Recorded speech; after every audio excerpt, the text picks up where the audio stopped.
ఏమైంది Patidar? Syed Mushtaq Ali trophy final గుర్తున్నదా? మర్చిపోయినావా? నువ్వు కష్టపడి మధ్యప్రదేశ్ని ఫైనల్ దాకా తీసుకొస్తే ఫైనల్లో మిమ్మల్ని ఓడించి ట్రోఫీ నేను గెలిచిన. ఈ రోజు కూడా అదే రిపీట్ అవ్వబోతుంది పాటిదారు. ఎప్పుడో జరిగిన సయ్యద్ ముస్తాక్ అలీ ట్రోఫీ గురించి ఇప్పుడెందుకు అయ్యారు? నువ్వు మొన్న జరిగిన క్వాలిఫైర్ వన్నే మర్చిపోయినట్టున్నావు. జస్ట్ 100 రన్లకే మిమ్మల్ని ఆల్అౌట్ చేసి 8 వికెట్ల తేడాతో గెలిచి ఫైనల్కి వచ్చినావు. అయినా మీ లక్కు మంచిగుండి మళ్ళా ముంబైని విసికి ఫైనల్కి వచ్చిల్లు. ఫైనల్లో కూడా గదే రిపీట్ అవుతుంది. పాటిదారు, ఇంకా నీకు నా ప్లానింగ్ అర్థం కాలేదనుకుంటా. మిమ్మల్ని క్వాలిఫైర్ వన్లనే ఓడించి కిందికి పంపించి మేము ఫైనల్కి పోయినామనుకో, మీరు ముంబై ఇండియన్స్ని ఫైనల్కి పంపించే ఛాన్స్ ఉంటుంది. అందుకే నేనే పర్సనల్గా కిందికి పోయి క్వాలిఫైర్ 2లో ఎంఐని ఇంటికి పంపి మళ్ళీ ఫైనల్కి వచ్చిన. ఇప్పుడు మిమ్మల్ని వట్టిగానే పిసికి ట్రోఫీ గెలుస్తాం. పాటిదారు తమ్ముడు, ఫస్ట్ టైం ఐపీఎల్లో కెప్టెన్సీ చేసుకుంటా, అది కూడా ఆర్సీబీ లాంటి టీంని నువ్వు ఫైనల్ దాకా తీసుకొచ్చినావంటే నీ కెప్టెన్సీలో మ్యాటర్ ఉన్నది. అందరు అయ్యర్ కెప్టెన్సీ అంటారు కానీ నీ కెప్టెన్సీని ఎవరు గుర్తిస్తలేరు. నువ్వు గుర్తించినావు కదా అన్న, అది చాలు నాకు. ఇప్పటి వరకు మనం ఆడిన 15 మ్యాచ్లు ఒక లెక్క, ఈ మ్యాచ్ ఒక లెక్క. ఐపీఎల్ ట్రోఫీ నీ చేతిలో పెడతా, ఇది ఫిక్స్. తమ్ముడు, అయ్యర్ కెప్టెన్సీతో పాటు బ్యాటింగ్లో కూడా దుమ్ము లేపుకుంటా పంజాబ్ని ఫైనల్ దాకా తీసుకొచ్చిండు. నువ్వు కూడా పాత పాటిదర్ స్టైల్లో ఒక 25 బాళ్ళల్లో 50 చంపినావంటే ట్రోఫీ మనమే గెలుతాం. చూస్తావు కదా ఇవాళ పాటిదార్ ఆడించే ఆట. అయ్యారు బ్రో, మమ్మల్ని ఫస్ట్ లీగ్ స్టేజ్లో ఓడించి క్వాలిఫైర్ ఆడకుండా చేసినావు. ఎట్నో ఎలిమినేటర్లో గెలిచి క్వాలిఫైర్ 2కి వస్తే అక్కడ ఇంటికి పంపించి ఫైనల్ ఆడకుండా చేసినావు. నెక్స్ట్ సీజన్ మేము ఫస్ట్ రివెంజ్ తీసుకునేది మీ మీదనే. పాండ్యా బ్రో, నువ్వు నీ టీంలో 5 ఇంటర్నేషనల్ కెప్టెన్లను వేసుకుని వచ్చినావు. నేను నా టీంలో 6 అన్క్యాప్డ్ ప్లేయర్స్తో వచ్చిన. అయినా మిమ్మల్ని అస్సాం ట్రైన్ ఎక్కించి ఇంటికి పంపించిన. నెక్స్ట్ సీజన్ ఇంతకు మించి ఉంటుంది. లివింగ్స్టన్, ఇన్ని మ్యాచ్లు నువ్వు మంచిగా ఆడకపోయినా నేను నిన్నేం అనలేదు. డేవిడ్ బై ఏమో కరెక్ట్ టైంకి ఇంజురీ చేసుకున్నాడు. వాళ్ళ టీములనేమో జాష్ ఇంగ్లీషు ఎక్సలెంట్ ఫామ్లో ఉన్నాడు. నువ్వు ఇన్ని మ్యాచ్లు మంచిగా ఆడకపోయినా ఈ ఒక్క మ్యాచ్లో మంచిగా ఆడితే చాలు, మొత్తం బ్యాలెన్స్ అవుతుంది. Everything will be perfectly balanced. నేను ఇన్ని మ్యాచ్లు మంచిగా ఆడకపోవడానికి కారణం ఇవాళ ఆడడానికే. ఇవాళ నేను సృష్టించేది విధ్వంసం కాదు, విస్ఫోటనం. భోవీ బ్రో, మేము లాస్ట్ టైం ఫైనల్ ఆడినప్పుడు నువ్వు ఆపోజిట్ టీం నుండి మాకు బొక్క పెట్టినవు, కానీ ఈసారి ఫైనల్కి మన టీంలు ఉన్నావు. నీ ఎక్స్పీరియన్స్ మొత్తం ఉపయోగించి గా ఓపెనర్లు ఇద్దరిని అవుట్ చేయాలి. ప్రాప్ సిమ్రాన్ సింగ్, ప్రియాన్ షారియా వీళ్ళిద్దరిని పవర్ ప్లేలనే అవుట్ చేస్తా, ఇది ఫిక్స్. ఆర్సీబీని ఫైనల్ గెలిపియాలని మైండ్లో ఫిక్స్ అయిపోయినా, ఇక బ్లైండ్ గెలిపోవుడే. స్టోయినిస్ బ్రో, లాస్ట్ టైంకి ఆర్సీబీ ఫైనల్కి వచ్చినప్పుడు ఎస్ఆర్హెచ్లో మీ Australia player Ben Cutting out of the box performance ఇచ్చి ఎస్ఆర్హెచ్ని గెలిపించిండు. ఇప్పుడు గదే బెన్ కటింగ్ ప్లేస్లో నువ్వు మా టీంలో ఉన్నావు. Same all rounder. నువ్వు ఎక్కువ పని చేయాల్సిన అవసరం లేదు. ఓ 2 వికెట్లు, 15 బాళ్లలో 30 రన్స్ సరిపోతుంది మనం గెలవడానికి.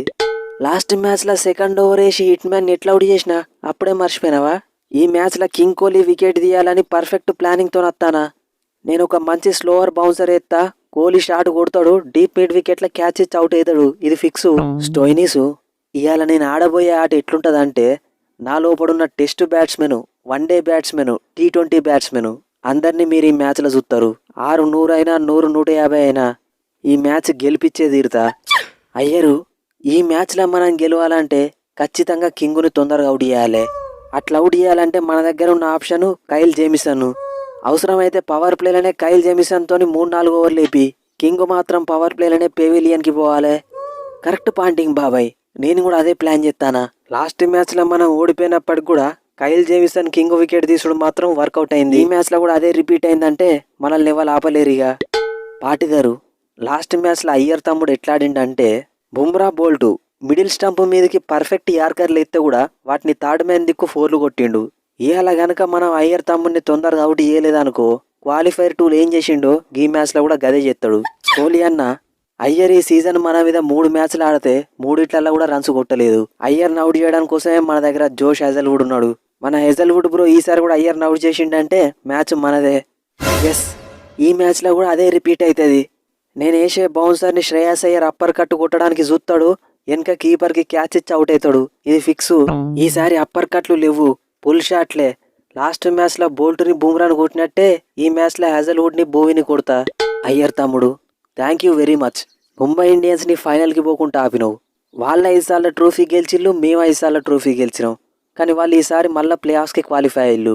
ఇక్కడ మళ్ళీ 6వ ట్రోఫీ గెలుతారో మమ్మల్ని దాటుకొని పోతారో అనుకున్నా, but you stopped it. Very good తమ్ముడు. ఇప్పుడే కాదన్నా, నెక్స్ట్ వచ్చే 5 సీజన్లు కూడా మీరు 5 ట్రోఫీల దగ్గరనే ఉంటారు. ఉండేటట్టు నేను చేస్తా. సుయాష్ బ్రో, ఈ మ్యాచ్లో కూడా నువ్వు ఆర్సీబీ మిడిల్ ఆర్డర్ని డిస్మాంటిల్ చేయాలి.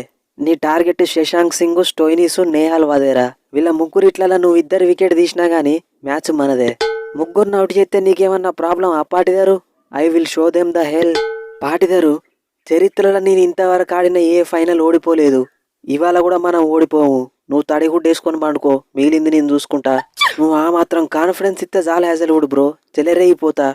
సిమ్రాన్ తమ్ముడు, స్టార్టింగ్లో 50ల మీద 50లు కొట్టినావు, కరెక్ట్ టైంకి అవుట్ ఆఫ్ ఫామ్ అయిపోయినావు. ఆర్య తమ్ముడు అంటే ఎట్లయినా అవుటా రైటా అన్నట్టు ఆడతాడు. కానీ ఈ మ్యాచ్లో నువ్వు మాత్రం ఖచ్చితంగా పవర్ ప్లే అయిపోయేదాకా ఉండాలి. ఈ మ్యాచ్లో ఖచ్చితంగా 50 కొడతా అయ్యారు బ్రో, ఫిక్స్ అయిపో. అగర్వాలు, మన టీంలో బ్యాటింగ్లా నా తర్వాత మోస్ట్ ఎక్స్పీరియన్స్డ్ ప్లేయర్వి నువ్వే. ఈ మ్యాచ్లో నువ్వు కనుక ఒక సాలిడ్ ఇన్నింగ్స్ ఆడినావు అనుకో, ఫ్యాన్స్ నిన్ను ఎప్పటికీ మర్చిపోరు.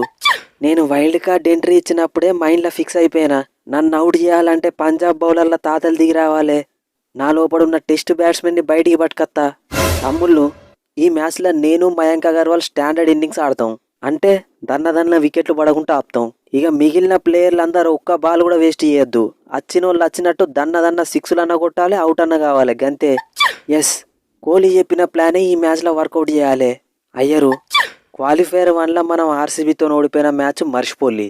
మనిద్దరం కలిసి 2020లో డీసీని ఫైనల్కి తీసుకుపోయినాం, కానీ అప్పుడు ఓడిపోయినాం. ఈసారి మళ్ళా మనిద్దరమే పంజాబ్ని ఫైనల్కి పట్టుకొచ్చినాం.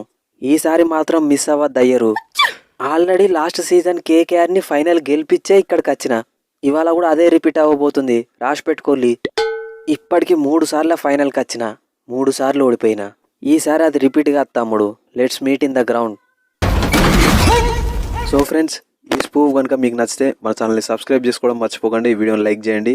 ఇక మన అందరం అనుకున్నట్టే 2 ట్రోఫీలెస్ టీమ్స్ ఫైనల్కి అయితే వచ్చినాయి. 2 టీంలల్లో ఏ టీం ఓడిపోయినా కానీ ఫ్యాన్స్ అందరికీ హార్ట్ బ్రేకే ఉంటుంది. ఇక ఈ మ్యాచ్లో నేను ఎవరు గెలవాలని కోరుకుంటున్నా? ఆర్సీబీ. ఎస్, ఈ మ్యాచ్లో నేను ఆర్సీబీ గెలవాలని కోరుకుంటున్నా. దానికి ఒక రీజన్ కూడా చెప్తా. ఆ రీజన్తో మీ అందరు అగ్రీ చేసి తీరాల్సిందే. ఫస్ట్ వాస్తవం చెప్పాలంటే, మెగా ఆక్షన్ అయిపోయిన తర్వాత ఆర్సీబీ స్క్వాడ్ చూసి అసలు ప్లే ఆఫ్స్ దాకా కూడా రారనుకున్నా, టేబుల్ లాస్ట్ ఉంటారు అనుకున్నా. ఏ యాంగిల్లో చూసినా వాళ్ళ స్క్వాడ్ నాకు అంత మంచిగా అనిపించలేదు. కానీ వాళ్ళు అటు చేసి ఫైనల్ దాకా వచ్చిళ్ళు. ఇక వాళ్ళే ఫైనల్ గెలవాలని నేను ఎందుకు అనుకుంటున్నా అంటే, ఓన్లీ ఒకే ఒక ప్లేయర్ కోసం, విరాట్ కోహ్లీ. ప్రతి సీజన్ రన్స్ కొడుతూనే ఉన్నాడు. 8600 రన్స్ కొట్టిండు ఐపీఎల్లో. ఇంకో 3 సీజన్లు ఆడితే ఈజీగా 10,000 రన్స్ కూడా టచ్ చేస్తాడు. 8 సెంచరీలు, 63 హాఫ్ సెంచరీలు, కేవలం 10 సార్లు మాత్రమే డక్అవుట్ అయ్యిండు. అందరు స్ట్రైక్ రేట్ గురించి మాట్లాడతారు కానీ స్ట్రైక్ రేట్ కూడా సేమ్ రోహిత్ శర్మతో ఈక్వల్గా ఉన్నది. అన్ని రన్స్ కొట్టినాక అంత స్ట్రైక్ రేట్ మెయింటైన్ చేసుడు అంటే మామూలు విషయం కాదు. సో ఓన్లీ విరాట్ కోహ్లీ కోసం మాత్రమే ఆర్సీబీ ట్రోఫీ గెలితే చూడాలనుకుంటున్నా. ఎందుకంటే సచిన్ టెండూల్కర్ రిటైర్ అయినాక వరల్డ్ క్రికెట్లో మన ఇండియా డామినేట్ చేయడానికి కారణం కింగ్ విరాట్ కోహ్లీ. అలాంటి ప్లేయర్ రిటైర్ అయ్యేలోపు ఒక ఐపీఎల్ ట్రోఫీ ఉంటే బాగుంటుందని నాకు అనిపిస్తుంది. ఇక ఇంకోవైపు అయ్యర్కి కొత్తగా ప్రూవ్ చేసుకోవాల్సింది ఏం లేదు. ఆల్రెడీ 3 డిఫరెంట్ టీమ్స్ని ఫైనల్కి తీసుకుపోయిన ప్లేయర్గా చరిత్ర సృష్టించిండు. లాస్ట్ సీజన్ కేకేఆర్ని ట్రోఫీ కూడా గెలిపించిండు. ప్లే ఆఫ్స్కి రావడానికి ఇబ్బంది పడుతున్న పంజాబ్ని ఫైనల్ దాకా తీసుకొచ్చిండు. అండ్ ఇంకో 5-6 సీజన్లు కనుక అయ్యర్ ఆడితే ఖచ్చితంగా ఒక ట్రోఫీ అన్న గెలుతాడన్న నమ్మకం నాకున్నది. బట్ కోహ్లీ ఆల్రెడీ రిటైర్మెంట్లు ఇస్తున్నాడు. ఎప్పుడెక్కడ రిటైర్మెంట్ ఇస్తాడో అర్థమైతే లేదు. కాబట్టి ఈ మ్యాచ్ ఆర్సీబీ గెలవాలనుకుంటున్నా. బట్ ప్రతిదీ మనం అనుకున్నట్టు జరగదు. పంజాబ్ డామినేటింగ్ ఆడుతున్నారు. సో చూడాలి, అంత ఈజీగా అయితే ఉండదు ఆర్సీబీకి మ్యాచ్ గెలుచుడు. అయ్యర్ మీద ఎక్కువ ప్రెషర్ ఉండదు. ఈ సీజన్ కాకపోతే నెక్స్ట్ సీజన్ అన్నట్టు ఆడతాడు. బట్ ఆర్సీబీ ప్లేయర్స్ మీద మాత్రం చాలా ప్రెషర్ ఉంటుంది. ఇక మీరు కూడా జెన్యున్గా ఏ టీం ట్రోఫీ గెలిస్తే బాగుంటుంది అని అనుకుంటున్నారో కింద కామెంట్ సెక్షన్లో చెప్పడం మర్చిపోకండి. ఇక రెయిన్ ఇంటరప్షన్ జరగకుండా మొత్తం మ్యాచ్ జరగాలని కోరుకుంటున్నా. మ్యాచ్ అయినాక రేపు హైలైట్స్ వీడియోలో మళ్ళా కలుద్దాం. Thanks for your love and support.